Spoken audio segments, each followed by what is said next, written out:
베드로서 3장 8절 9절 말씀 읽겠습니다. 사랑하는 자들아, 주께는 하루가 천년 같고 천년이 하루 같은 이 한 가지를 잊지 말라. 주의 약속은 어떤 이에 더디다고 생각하는 것 같이 더딘 것이 아니라 오직 너희를 대하여 오래 참으사 아무도 멸망치 않고 다 회개하게 이르기를 원하시느니라. 아멘. 오늘은 이 본문 말씀을 통하여 때가 되었느니라, 이런 제목으로 하나님의 말씀을 살펴보도록 하겠습니다. 때가 되었느니라. 본 서신서를 기록할 당시는 로마시에서 시작된 로마 황제 네로의 박해가 점차 로마 제국 전역으로 확산되어 나갈 때였습니다. 박해는 소아시아 지역에 있던 그리스도인들에게까지도 미쳤고 핍박과 고난이 극심해지자 이들은 이렇게 갈등을 합니다. 왜 오시기로 한 그분은 오시지 않는 것일까? 우리를 구원 기회에 속히 오시겠다고 약속하지 않았는가? 라고 그들은 갈등을 했다고 합니다. 그러자 베드로 사도는 이들을 격려하기 위해서 편지글을 쓰게 되는데 그것이 바로 베드로 서신서입니다. 그는 핍박과 박해 속에 있는 모든 그리스도인들을 향해서 흔들리지 말고 마음을 굳게 하여 주의 재림을 기다리라. 그분께서 다시 오시리니 그때 우리는 그의 영광에 참여하게 되리라고 격려를 합니다. 그것을 베드로 전서 1장 13절에선 이렇게 말합니다. 그러므로 너희 마음의 허리를 동이고 근신하여 예수 그리스도에 나타나실 때에 너희에게 가져올 은혜를 온전히 바랄지어다. 또 베드로 후서 3장 12절 13절에선 이렇게 말하기도 합니다. 하나님의 날이 임하기를 바라보고 간절히 사모하라. 그날에 하늘이 불에 타서 풀어지고 체질이 뜨거운 물에 녹아지려니와 우리는 그의 약속대로 의에 거하는 바 새 하늘과 새 땅을 바라보는도다 라고 기록되어 있습니다. 또한 사회적으로 소외되고 압제당하는 그 틈을 타서 기롱하는 자들이 나타났다고 합니다. 그들은 주의 재림이 없다며 교회 전체를 전복시키려 했습니다. 생각해 보십시오. 과연 주의 재림이 없다면 무엇 때문에 우리가 믿음의 선한 싸움을 해야 된단 말입니까? 만일 주의 재림이 없다는 것은 성도의 믿음 자체를 뿌리째 뽑아버리는 것과 똑같습니다. 따라서 거짓된 자들과 이단들은 어떻게든 주의 재림을 부인코자 했습니다. 성도들을 거짓으로 미혹하자 했습니다. 그것을 베드로서 3장 3절 4절이 이렇게 고발을 합니다. 말세에 기롱하는 자들이 와서 자기의 정욕을 쫓아 행하며 기롱하여 가로되 주의 강림하신다는 약속이 어디 있느냐? 조상들이 잔 후로부터 만물이 처음 창조 때와 같이 그냥 있다 하니, 이 말의 내용은 이와 같습니다. 봐라, 주의 재림을 믿었던 신구약의 모든 조상들은 이미 죽었도다. 그러나 만물은 처음 때와 그대로 같은 상태에 있지 않느냐? 그런데 어떻게 하나님이 세상을 통치한다고 이야기하는 것이냐? 주의 재림 또한 거짓말이로다. 다만 세상은 태엽을 감아놓은 거대한 시계처럼 스스로 돌아갈 뿐이니라. 세상을 심판할 하나님은 없고 세상 종말을 구할 주의 재림도 없느니라고 기롱을 했습니다. 그러자 베드로 사도가 일어나서 또 말합니다. 아니다, 하나님은 처음부터 세상 일들을 간섭하고 통치하여 왔느니라. 이제 그분께서는 자신의 만든 만물을 심판하러 오실 텐데 그때가 만물의 끝이요 그날이 주의 재림의 날이다 라고 증거를 합니다. 이와 관련해서 베드로는 그런 신뢰들을 1000가지, 10,000가지 인용할 수 있었습니다. 하지만 그 모든 신뢰들을 능가하는 대사건 한 가지를 언급하는데 그것이 바로 노아 때의 홍수 심판이었습니다. 베드로서 3장 6절 7절 보세요.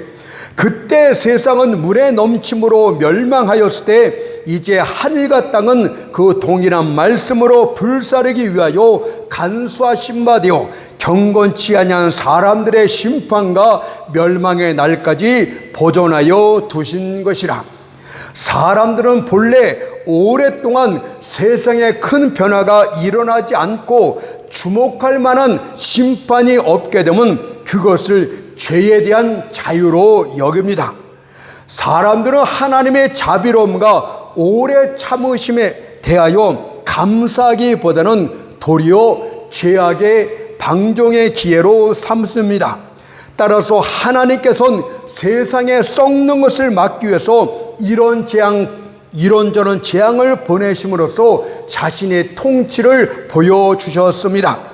무서운 전쟁들과 비참한 기근들, 흉악한 전염병 등은 하나님의 통치하심의 증거요, 인간의 입의 재갈이요, 인간의 방탕함에 대한 굴레의 역할을 했습니다. 특히 노아 때의 홍수 심판이 그렇지 않습니까? 하나님의 공의가 온 세상에 확연히 드러났던 심판이 노아 때의 물심판이었습니다. 하나님은 더 이상 인류의 범죄를 참을 수가 없었고 마침내 그들의 죄악을 온 땅에서 쓸어버리기로 작정을 하십니다. 그분께서는 크고 깊은 수문들을 당겨 여셨고 하늘의 홍수의 문을 여시사 성난 홍수의 물결이 신속히 온 땅을 집어삼키게 하셨습니다. 창세기 7장 23절을 보십시오. 지면의 모든 생물을 쓸어버리시니 곧 사람과 짐승과 기는 것과 공중의 새까지라. 이들은 땅에서 쓸어버림을 당하였을 때 홀로 노아와 그와 함께 방주에 있던 자만 남았더라. 이것은 신약적인 복음적인 의미를 말할 것 같으면 하나님의 심판이 온 세상에 미칠 때 바로 노아의 방주, 바로 방주가 되시는 생명의 방주가 되시는 예수 안에 있는 자들은 구원함을 얻을 것이라는 공의 가운데에 하나님의 자비를 말씀하고 있는 것입니다. 하나님께서는 단 한순간도 자신의 통치하심을 멈추신 적이 없었습니다. 그분께서는 창조 첫날부터 다스리셨고 날들이 없어지는 마지막 날까지 다스리실 것입니다. 그래서 계시록 22장 13절에서 나는 알파와 오메가요 처음과 나중이요 시작과 끝이라고 했습니다. 또한 그분께서 모든 날뿐만이 아니라 모든 곳에서도 다스리시는 절대 유일한 통치자이십니다. 바로가 출애굽기 5장 2절에서 여호와가 누구간데 내가 그 말을 듣겠느냐며 하나님을 대적할 때에도 애굽 그 땅의 통치권자는 바로가 아니라 하나님 그분이셨습니다. 무시무시한 10가지의 재앙이 애굽을 쑥대밭으로 만들었을 때 교만했던 바로가 두 손을 들고 하나님께 항복하며 그분의 명한대로 이스라엘 백성들을 출애굽시켰기 때문입니다. 출애굽기 12장 31절 32절을 보세요. 밤에 바로가 모세와 아론을 불러서 이르되 너희와 이스라엘 자손은 일어나 내 백성 가운데서 떠나서 너희의 말대로 하나님을 섬기며 너희의 말대로 너희의 양도 소도 몰아가고 나를 위하여 축복하라. 재난이 지구를 휩쓸고 지나갈 때도 그분이 절대 통치자이셨고 평화롭고 조용한 날에도 그분 홀로 다스리셨습니다. 그분의 보좌는 결코 빈 적이 없었고 여호와는 항상 만왕의 왕이셨습니다. 그런데 어떻게 만물이 처음 창조 때와 그냥 있다고 말하는 것입니까? 하나님의 섭리를 부인하는 악한 자들의 거짓말이 아닙니까? 하나님의 통치와 간섭이 인류 역사의 돌적기를 돌리고 있는데 어떻게 하나님이 없다고 말하는 것입니까? 그것은 마치 태양을 향해서 고의로 눈을 감은 채 태양이 없다고 말하는 것과 똑같지 않습니까? 이제 온 세상을 물로 심판하시던 그분께서는 마지막 날에는 불로 세상을 심판하실 것을 경고하셨습니다. 마지막 주의 재림 때에는 물이 아니라 불이 파괴의 수단이 될 것임을 말씀하셨습니다. 하나님의 맷돌은 서서히 돌아갑니다. 공의는 자비와 의사소통하기 위해서 서서히 속도를 낮추며 돌아갑니다. 그러나 때가 이르게 되면 그것은 한순간에 모든 것을 가루로 만들어 버립니다. 하나님의 진노의 불은 붙는데 오랜 시간이 걸립니다. 그러나 끝날이 되면 맹렬한 불길이 되어서 모든 것을 삽시간에 재로 만들어 버립니다. 베드로서 3장 10절이 그것 아닙니까? 그러나 주의 날이 도적같이 오리니 하늘이 큰 소리로 떠나가고 체질이 뜨거운 불에 풀어지고 땅과 그 중에 있는 모든 것이 드러나리라고 말씀하셨습니다. 자, 이제는 우리는 좀 생각의 관점을 바꾸고 이 말씀을 적용하는 쪽으로 생각해 보도록 합시다. 이제 우리는 주의 재림 약속을 현실 가운데 끌어들여서 각자 우리에게 주시는 약속에 적용시켜 보도록 하겠습니다. 특히 본문에서는 주의 재림 시간과 관련해서 언급하고 있듯이 우리도 이것을 하나님의 약속의 성취의 때에 적용시켜 보도록 하겠습니다. 그래서 첫째로는 재림은 주의 약속이라는 사실을 기억하면서 우리에게 주신 약속과 견주어서 살펴보도록 하겠습니다. 실제로 기롱하는 자들까지도 베드로서 3장 4절에서 주의 강림하신다는 약속이 어디 있느냐라고 함으로써 주의 재림이 주의 약속이었음을 스스로 다 인정을 했습니다. 하나님께서는 약속과 관련하여 디도서 1장 2절에서 거짓이 없으신 하나님이라고 명명하십니다. 사람들은 서로 약속하였다가도 상황이 돌변하게 되면 나는 이런 일이 일어날 줄 몰랐도다. 그러니 당신간 약속을 지키지 못하겠노라고 서슴없이 말합니다. 하지만 하나님은 약속하신 것을 반드시 지키십니다. 만일 그분께서 이것이 나의 약속이라고 선언하셨다면 세상도 지옥도 그것을 중단시키지 못합니다. 약속을 지키시는 것은 명예와 관련된 일이 아니겠습니까? 만일 누구든지 내가 반드시 약속을 지키겠소 라고 장담했다면 자신의 진실성을 포기하지 않는 한 그 약속을 저버려선 안 됩니다. 자신의 명예를 더럽히지 않고 진실성을 지키기 위해선 자신의 약속을 엄숙히 이행해야만 된다는 뜻입니다. 그런데 과연 하나님께서 스스로 자신의 명예를 더럽히시겠습니까? 하나님은 스스로 자신의 진실성을 버리시겠습니까? 하나님이 여러분들에게 약속했을 때 약속을 어기고 약속을 부인하고 약속을 모른 척 한다면 그분 스스로 자신의 진실성을 부인하는 것이고 그분 스스로 자신의 이름을 더럽게 하는 일이 되기 때문에 결코 그런 일은 없습니다. 또한 하나님의 약속은 모든 것을 미래에 있는 일을 모두 아시는 중에 주셨기 때문에 더더욱 그런 일은 생겨나지 않습니다. 따라서 재림의 약속은 반드시 성취될 것이고 여러분들 각 개인에게 주신 약속 역시도 반드시 성취되어집니다. 다윗을 보십시오. 그는 일개 목동 출신에 불과했습니다. 또한 그는 사람들 사이에서 전혀 존재감이 없는 자였습니다. 일개 목동 출신이고 존재감이 없는 그 하찮은 다윗에게 하나님은 말합니다. 하나님이 말한다는 것 이전에 하나 더 말씀을 드릴게요. 그의 아비 이새주차도 다윗을 부를 때 막내라 부르지 않고 사무엘상 16장 11절에서 말자라고 불렀던 사실이 그 사실을 증거합니다.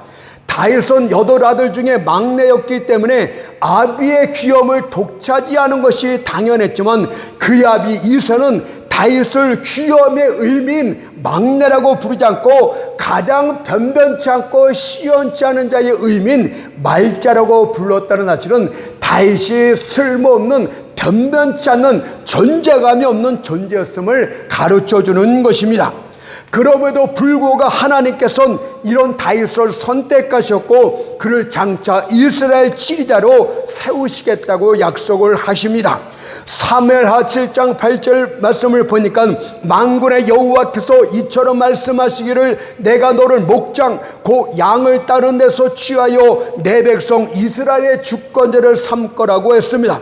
그렇다면 과연 하나님의 약속이 다윗에게 그대로 성취가 됐는가 살펴봅시다. 사실 하나님께서는 다윗을 이스라엘 두 지파 유다 지파의 왕으로만 세우셔도 그것은 감지덕자다고 할 수 있겠습니다.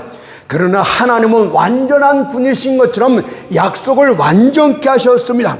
그분께서는 다윗을 이스라엘 전체 12지파의 왕으로 세우심으로써 자신의 약속을 완전케 하셨다고 합니다. 다윗은 왕이 된 후에 믿기지 못할 현실 상황 앞에서 너무도 감격한 나머지 주의 전에 들어가 이렇게 하나님께 감격하며 영광을 돌립니다. 사무엘상 7장 18절에 보세요. 다윗 왕의 여호와 앞에 들어가 앉아 가로되 주 여호와여 나로 누구오며 내 집은 무엇이간데 나로 이에 이르게 하셨나이까. 나는 누구오며 나의 비천한 존재 나의 쓸모없는 존재를 내가 압니다. 근데 나로 이에 이르게 하셨나이까. 어떻게 상상할 수 없는 이스라엘 통치자가 되게 하셨나이까. 감격중에 고백하는 거 아닙니까? 주여 나는 비천한 목동에 불과합니다. 나는 내 아비 집에서 조차도 쓸모없는 자로 지켰습니다. 그런데 이런 나에게 약속을 주시고 약속하신 그대로 이스라엘 치리자로 세우시다니 어떻게 이런 일이 일어날 수 있단 말입니까? 주여 나는 주의 은혜를 조금 더 감당할 수 없으니 나의 나된 것은 하나님의 은혜니이다 라고 고백을 한 거 아니겠습니까? 아브라함의 경우도 마찬가지였어요. 하나님은 갈대 우르 땅에 거하겠던 아브라함을 부르시고 그에게 약속을 주십니다. 창세기 12장 1절 2절을 보세요. 너는 너의 본토 친척 아비 집을 떠나 내가 네게 지시할 땅으로 가라. 내가 너로 큰 민족을 이루고 네게 복을 줘 네 이름을 창대케 하리니. 여러분들 그게 그로 인하여 큰 민족이 나오게 될 것임을 약속하십니다. 그러나 아브라함의 아내 사라는 아이를 낳을 수 없는 여인이었습니다. 그런데 어떻게 아브라함과 사라 사이에서 큰 민족이 나올 수 있단 말입니까? 그렇지만 그는 하나님의 약속을 믿었습니다. 오랜 시간이 지났지만 하나님의 약속대로 그러나 자식은 생기지가 않았어요. 이제 아브라함의 나이에 100세가 되어 그의 몸도 죽은 것 같이 되었고 그 안에 살아도 이미 경수가 끊어진 지 오래되었습니다. 따라서 자연적인 이치로 볼 때는 그들 사이에서 아기가 생긴다는 것은 전적으로 불가능했습니다. 그러나 아브라함은 믿었습니다. 그의 믿음은 불가능한 난자 앞에서도 흔들림이 없었습니다. 그는 이렇게 말하고 있는 것입니다. 지금 우리가 아들을 낳는 것은 전적으로 불가능한 일이다. 그러나 나는 믿겠다. 그것을 해결하실 분은 약속까지 하나님 그분이 하실 일이니 나는 다만 믿음으로 그 약속을 끝까지 붙들 뿐이다 라고 했던 것입니다. 그것을 로마서 4장 18절 20절이 이렇게 증거를 했습니다. 아브라함이 바랄 수 없는 중에 바라고 믿었으니 이는 네 후손이 이가 되려 하신 말씀대로 많은 민족의 주장이 되기려 하심을 인함이라. 그가 백선에 대어 자기 몸에 죽은 것 같은가 사라에 대해 죽은 것 같음을 알고도 믿음이 약하여지지 아니하고 믿음이 없어 하나님의 약속을 의심치 않고 믿음에 견고하여져서 하나님께 영광을 돌리며. 믿음은 광신행위가 아니에요. 자기 자신이 죽은 것 같으면 알고도 이성적으로 다 알고 있었다 이 말이에요. 이성적으로 볼 땐 모든 것이 불가능한 상황이었다 그 말이에요. 그러나 믿음은 이성을 뛰어넘었다는 이야기 아닙니까? 그럼에도 불구하고 이성을 뛰어넘은 믿음으로 하나님은 이것을 다 행하실 수 있다고 믿었습니다. 이것이 믿음의 특징이지 아무 생각 없이 광신적으로 믿는 것은 믿음이 아닙니다. 과연 아브라함이 약속을 믿었을 때 결과는 어떻게 됩니까? 하나님께서 그의 하나의 백성이 되어 인간 능력으로는 도저히 불가능했을 때에 마치 모든 불가능한 상황들을 비웃기라도 하는 것처럼 그에게 아들을 똑 주십니다. 아브라함은 그 일이 얼마나 기쁘고 놀라웠던지 낳은 아들의 이름을 이삭이라 불렀습니다. 이삭이란 뜻은 무엇입니까? 기쁨이란 뜻 아닙니까? 그나마 덩실덩실 춤을 추면서 기쁨이로세 이삭이로세 이렇게 아마 노랬을 줄로 믿습니다. 그렇다면 약속을 부여잡고 사는 여러분들이요, 하나님의 약속을 믿도록 하십시오. 비록 기록하는 자들이 나타나서 만약 내게 그런 약속이 성취된다면 내 손에 장을 지지겠다 이렇게 말할지라도 하나님의 약속을 믿으십시오. 비록 모든 상황이 불가능한 상태에 있다 할지라도, 비록 자신의 힘으로는 도저히 이룰 수 없는 상황에 이르렀다 할지라도 그분의 약속을 믿으면 됩니다. 왜냐하면 하나님께서는 일단 약속하시면 약속한 것을 반드시 지키는 분이심을 민수기 23장 19절이 이렇게 선포를 하기 때문입니다. 하나님은 인생이 아니시니 인생들이 아니라 이 뜻입니다. 거짓말을 밥 먹다 하시는 그런 신실지 못한 인생들이 아니라 이 뜻이죠. 하나님은 인생이 아니시니 시건치 않으시고 인자가 않으시니 후회가 없으시도다. 어찌 그 말씀하신 바를 행치 않으시며 하신 말씀을 실행치 않으시라. 자, 그래서 여러분들에게 주신 약속은 재림 약속이 반드시 이루어지는 것처럼 여러분들에게도 약속은 반드시 이루어진다. 이 진리를 붙들면 되는 것이고, 두 번째 추론은 무엇입니까? 주의 재림은 더딘 것이 아니라는 사실입니다. 바로 여러분들에게 약속 성취도 더딘 것이 아니라는 것을 말씀하고 있는 것입니다. 베드로서 3장 8절 9절을 보세요. 사랑하는 자들아, 주께는 하루가 천년 같고 천년이 하루 같던 이 한 가지를 잊지 말라. 주의 약속은 어떤 이에 더디다고 생각하는 것 같이 더딘 것이 아니라. 그 당시에 주의 백성들 가운데는 주의 재림이 더디다고 생각하며 갈등하고 불안해하는 자들이 많았습니다. 하지만 그것은 하나님의 시간표를 인간 기준으로, 인간 잣대로 평가했기 때문에 그런 것입니다. 하나님의 시간표를 인간 잣대로 평가하기 시작하면 안달이 생기고 불안감이 생기고, 그것을 여러분들 무기력으로 끌고 가고 나중에는 불신 속에 빠지게 만듭니다. 그래서 하나님의 시간표는 하나님의 시간표, 하나님의 판단에 맞춰서, 하나님의 눈높이에 맞춰서 생각해야 될 줄 믿습니다. 하나님의 약속은 절대 더디지 않습니다. 그분께서는 행하시는 일에서뿐만이 아니라 행하시는 시간에 대해서도 완벽하게 지혜로운 분이십니다. 하나님의 약속이 성취될 때는 그때가 가장 여러분들에게 좋을 때요, 그때가 가장 여러분들에게 유익할 때이기 때문에 그분이 행하시는 그 시간 역시도 지혜의 극치를 이루게 됩니다. 우리는 하나님의 예정을 믿습니다. 모든 일들은 하나님의 시간표대로 움직입니다. 만사가 하나님의 정한 때 이루어지며 그것은 정한 시간보다 1분도 빠르거나 늦지 않습니다. 전도서 3장 1절 2절을 보세요. 천하의 범사가 기한이 있고 모든 목적이 이룰 때가 있나니 날 때가 있고 죽을 때가 있으며 심을 때가 있고 심은 것을 뽑을 때가 있으며. 다시 말해서 약속을 하실 때도 있고 약속을 성취하실 때도 있다, 이 말 아닙니까? 그래서 하나님께서도 자신이 정한 때를 그분도 지키십니다. 그것을 이사야 30장 18절을 보세요. 여호와께서 기다리시나니 이는 너희에게 은혜를 베풀려 하시며. 하나님도 자신이 정한 때를 기다리시는 분이라고 말씀하고 있습니다. 그러면 여러분들이 기다리는 것은 당연해야 되지 않겠습니까?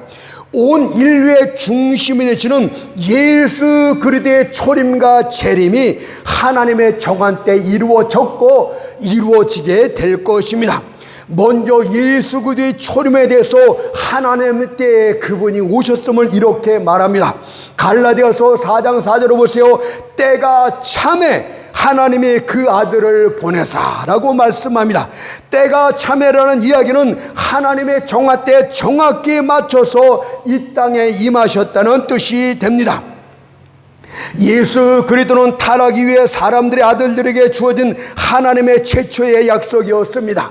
우리의 최초의 조상 아담이 범죄였을 때, 그들이 에덴 동산에서 추방되었을 때 그들에게 멸망의 흑암밖에는 없었습니다. 하지만 하나님께서는 그들에게 나타나시어 여자의 후손을 내가 보내주리니 그가 옛뱀의 머리를 상하게 하고 너희를 구원할 것이라고 약속해 주셨습니다. 그것이 바로 인간의 희망이라는 하늘 가운데 매달아 누웠던 메시아의 약속이었습니다. 따라서 이 약속은 수많은 신실한 사람들의 영혼을 만족시켜 주었습니다. 비록 그들이 그 약속의 성취를 눈으로는 보지 못했지만 믿음으로 멀리서 바라보는 중에 그 약속의 빛 가운데서 기뻐하며 소망 가운데 죽을 수 있었다고 합니다. 히브리서 11장 13절을 보세요. 이 사람들은 다 믿음을 따라 죽었으며 약속을 받지 못하였을 때 그것들을 멀리서 보고 환영하며 또 땅에서는 외국인과 나그네노라 징과하였으니, 구약의 사람들도 장차 오실 메시아를 믿으면서 구원에 이르렀다 이 뜻 아닙니까? 하지만 수세기가 흘러도 여자의 후손은 오지 않았습니다. 도대체 왜 뱀의 머리를 상하게 할 메시아가 나타나지 않았던 것일까요? 왜 그분께서는 그때로 지체했던 것일까요?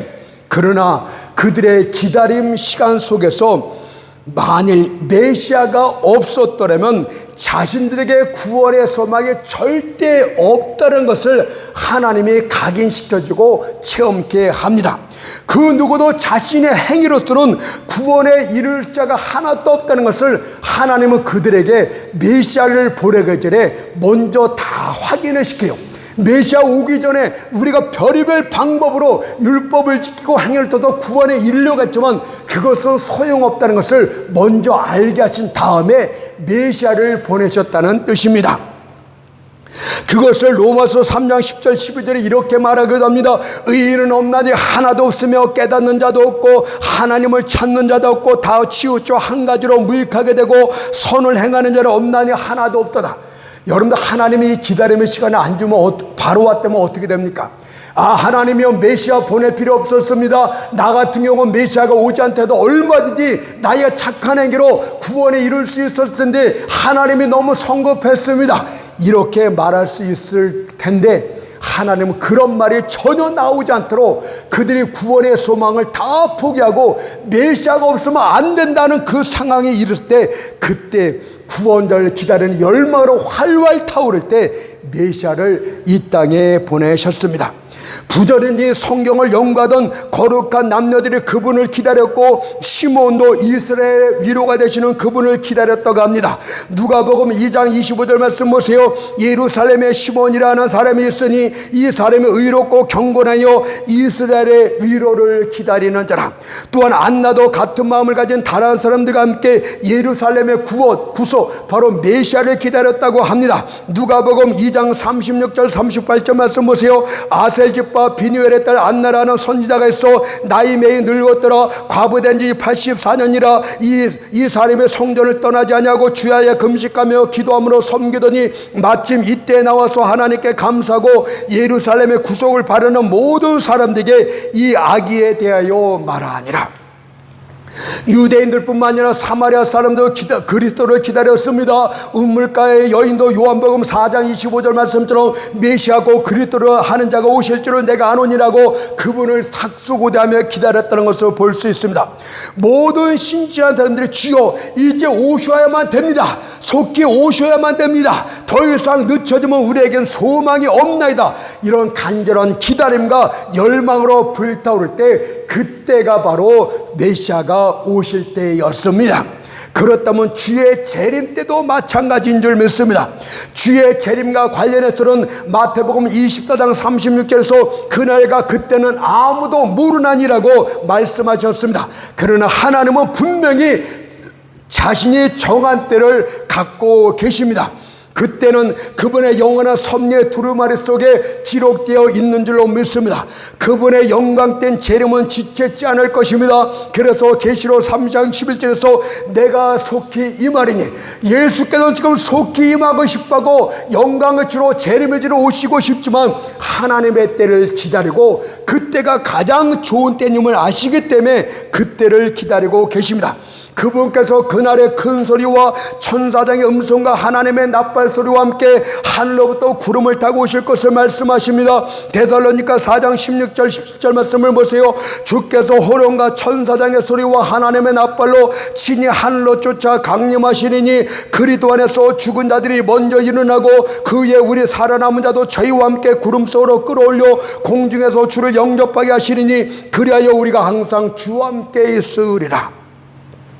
우리가 비록 주님의 재림의 때는 알 수 없지만 그때가 가까웠음의 징조는 알 수 있습니다. 그 징조가 도대체 무엇입니까? 베드로서 3장 10절 11절이 말합니다. 그날에는 하늘이 큰 소리로 떠나가고 체질이 뜨거운 물에 부러지고 땅과 그 중에 있는 모든 일이 드러나랴. 이 모든 것이 이렇게 풀어지리니 라고 했기 때문입니다. 이 말씀을 잘 읽어봐야 됩니다. 이 모든 것이 이렇게 풀어지리니, 모든 것이 풀어지리니, 이 헬라의 원래 번역은요, 모든 것이 지금 풀어지고 있는 중이다, 진행형을 말하고 있어요. 우리는 모든 것이 항상 똑같다가 주님 재림 때 갑자기 무슨 일이 생기는 것처럼 보일지 모르겠지만 이미 징조가 서서히 말세 징조가 임하고 있고 진행형으로 나타나고 있어요. 모든 것이 풀어지고 있는 중이다. 헬라어 번역이 그것 아닙니까?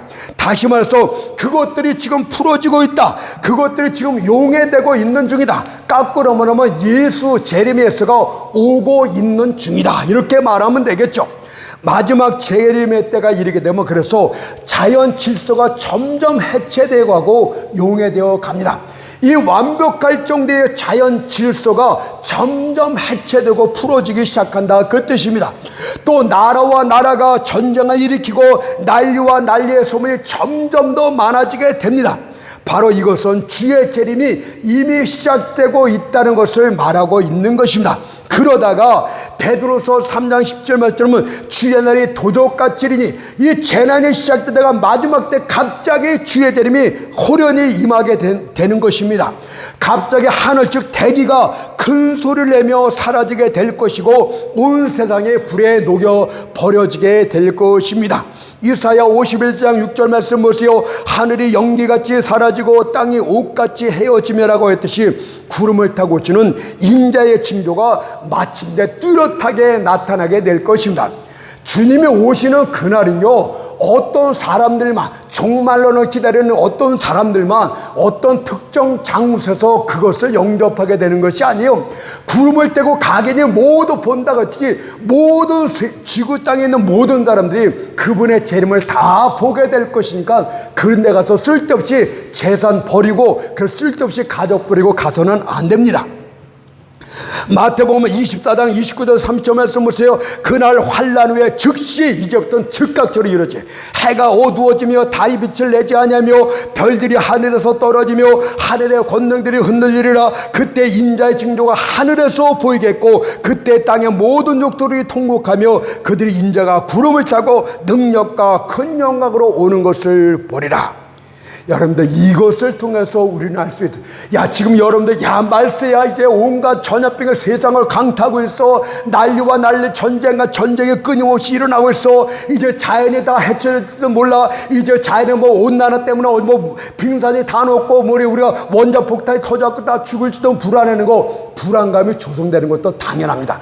이미 모든 것이 풀어지고 있는 중이라고, 모든 것이 용해되고 있는 중이니 그것이 과정이라고 말씀하고 있고, 갑자기 주의 날이 그 마지막 때 확 일어나는 것처럼 말세는 그렇게 이루어진다고 성경이 말하고 있기 때문입니다.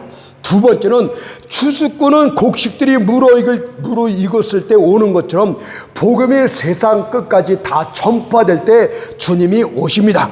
그래서 마태복음 19장 39절 말씀 보니까 추수 때는 세상 끝이요 라고 말하고 있는 것 아닙니까? 여러분들, 우리가 추수 때, 추수꾼은 추수 때 와야 되는 거 아닙니까? 이제 말세 되면 진짜 추수꾼들이 나타나서 하나님의 택한 곡식들을 추수하게 될 것인데, 그때는 말세가 한층 가까웠고 온 땅에 복음이 전파되는 마지막 때가 이르렀음을 말씀을 하는 것입니다. 주의 재림은 우리에겐 기쁨의 최고의 기쁨이요 영광의 날이 됩니다. 요한복음 14장 3절에서 내가 다시 와서 너희를 내게로 영접하여 라고 하였듯이 우리는 구름을 타고 오시는 그리스도를 공중에서 영접하게 될 것입니다. 하지만 지상에 남아있던 모든 자들은 흑암의 공포로 떨게 될 것입니다. 하늘의 구름 속에서 심판 보좌에 앉으신 그리스도를 보면서 공포에 질리게 될 것입니다. 그날에 그들은 마치 어미가 죽은 자식을 붙들고 애곡하듯이 자신들이 들어갈 영원한 음부의 불구덩이를 보면서 미친 듯이 몸부림치며 애곡하게 될 것입니다. 그래서 계시록 1장 7절에서 땅에 있는 모든 족속이 그를 인하여 애곡하리니 그러하리라. 아멘. 하나님을 영접받으면 공중으로 들림을 받았지만 땅에 있던 남아있던 모든 족속들은 그로 인하여 애곡하리니 그러하리라. 아멘 이라고 기록되어 있습니다. 여러분들, 그러나 주님의 때는 우리의 눈에서 모든 눈물을 씻겨주는 위로의 때입니다. 따라서 여러분들, 약속 성취의 때가 우리에게 위로로 다가오고 있다는 것도 기억해야 됩니다. 왜 그런지 아십니까? 간단히 두 개만 말씀드리고 마칠게요. 먼저 하루가 천년 같고 천년이 하루 같던 이 사실이 우리들에게 위로가 됩니다. 여러분은 지금껏 하나님의 약속을 부여잡고 인내하며 견뎌왔습니다. 그러나 하나님의 약속 성취는 되어지지 않고 그래도 좁아짐과 갈등이 생겨났습니다. 그러나 염려하지 마세요. 하나님께서는 여러분들이 천년 동안 노력해서 이룰 일들을 단 하루 만에 성취하심으로 약속을 성취할 수 있다고 약속하고 있고 위로해주고 있기 때문입니다. 그것이 하루가 천년 같고 천년이 하루 같다는 이 한 가지를 잊지 말라, 이렇게 말하는 거예요. 달팽이는 하루 동안 달려도 수미터 밖에는 가지 못합니다. 만일 사슴이나 사냥개가 달렸다면 달팽이와는 비교할 수 없을 정도의 먼 거리를 갈 수 있을 것입니다. 그러나 빛이 하루 동안에 달린다면 어떻게 되겠습니까? 달팽이로서는 도저히 상상할 수 없는 아주 먼 거리를 달리게 될 것입니다. 이처럼 빛 대신 하나님께서 일어나 행하시는 날, 달팽이 같은 우리들이 천년 동안 노력할 일들을 단 하루 만에도 능히 완성하실 것이니 약속 시간에 대해서 염려하지 말고 더디다고 말하지 말라, 이렇게 말하는 것 아닙니까? 그러니 시간이 없다느니, 너무 더디다느니, 내가 나이 많아서 불가능하다니, 이런 불신적인 말을 해서는 안 된다고 합니다. 그분이 일어나시자마자 이스라엘 백성들을 400년 동안 노예로 붙들고 있던 애국 군대가 단 하루 만에 홍해에서 멸절되고 맙니다.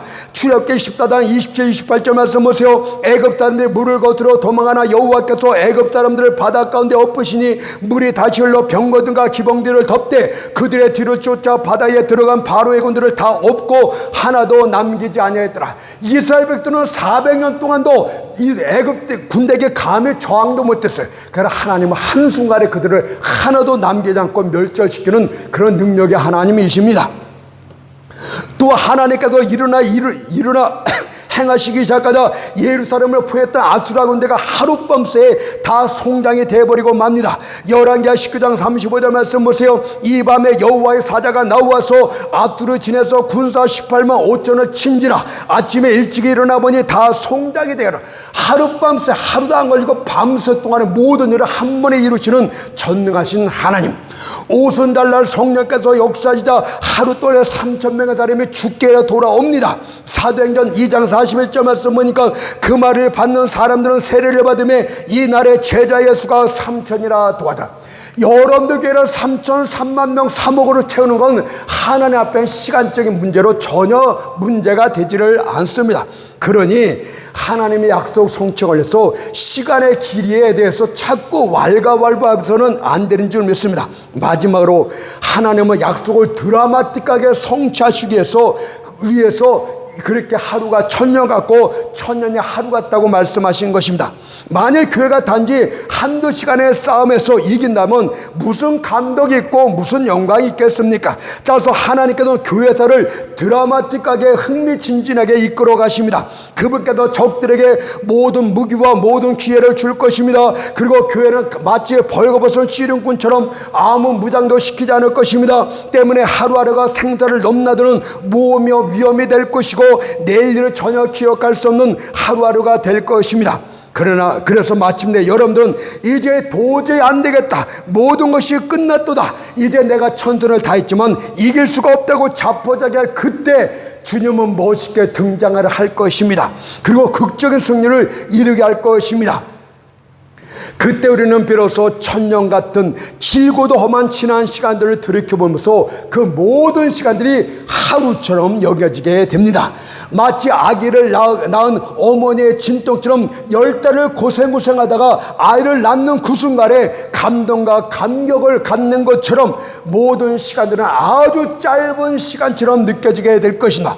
그러므로 오래도록 참고 계신 여러분요, 이제 때가 되었습니다. 그동안 베드로처럼 밤이 맞도록 수고해서 그물을 내렸지만 얻은 것이 없습니까? 이제 주의 날이 이르렀기 때문에 주님께서 누가복음 5장 4절에서 깊은 데로 가서 그물을 내려 고기를 잡으라고 하십니다.